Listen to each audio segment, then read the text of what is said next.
కిషన్ రెడ్డి పీడీఐతో మాట్లాడుతున్నారు. ఇప్పుడు లైవ్ చూద్దాం. అది ముందుగా 330 కోట్లు అనుకున్నాం. అది కూడా చాలా బడ్జెట్ పెరిగేటువంటి అవకాశం ఉంది. కరెక్ట్గా రేపు చెప్తాం. అది రేపు అందరితో మీటింగ్ ఉంది. ఇప్పటివరకు అయితే 330 కోట్లకు సంబంధించినటువంటి బడ్జెట్తో ఎంఎంటీఎస్ యాదగిరిగుట్టకు ఎక్స్టెన్షన్ చేస్తూ ఉన్నాం. చాలామంది మిడిల్ క్లాస్ ఫ్యామిలీస్ హైదరాబాద్లో ఉండేటువంటి ప్రజలు ఎక్కువగా వెళ్తుంటారు. వాళ్ళకు బాగా ఉపయోగపడుతుంది. ఇక్కడ నుంచి కారు స్పెషల్గా తీసుకొని వెళ్ళాలన్నా బస్సులో సీట్లు అందుబాటులో ఉండవు. కాబట్టి అది చాలా ఉపయోగపడుతుంది.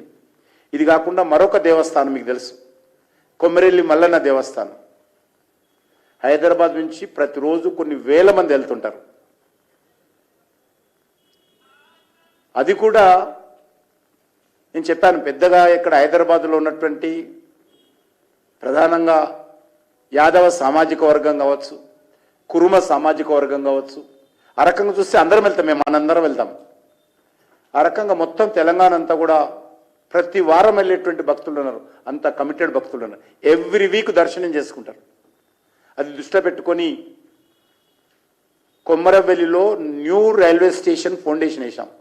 నేను స్వయంగా ఇనిషియేటివ్ తీసుకొని మంజూరు చేయించి మధ్యప్రదేశ్ ముఖ్యమంత్రి గారిని పిలిచి వారి చేతుల మీదుగా ఆ యొక్క కొమ్మరవెల్లి రైల్వే స్టేషన్ భూమి పూజ చేశాము.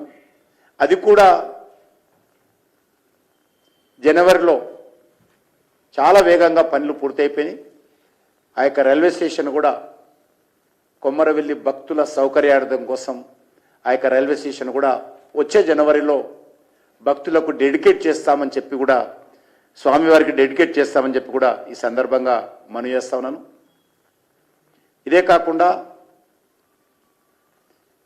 మనకు ఒక 40 రైల్వే స్టేషన్లు, అంటే ఈ సంవత్సరం 39 తీసుకున్నాము. ఒక కాచి కూడా ఆపాము. ఎందుకంటే హైదరాబాద్లో 3 ప్రధానమైనటువంటి రైల్వే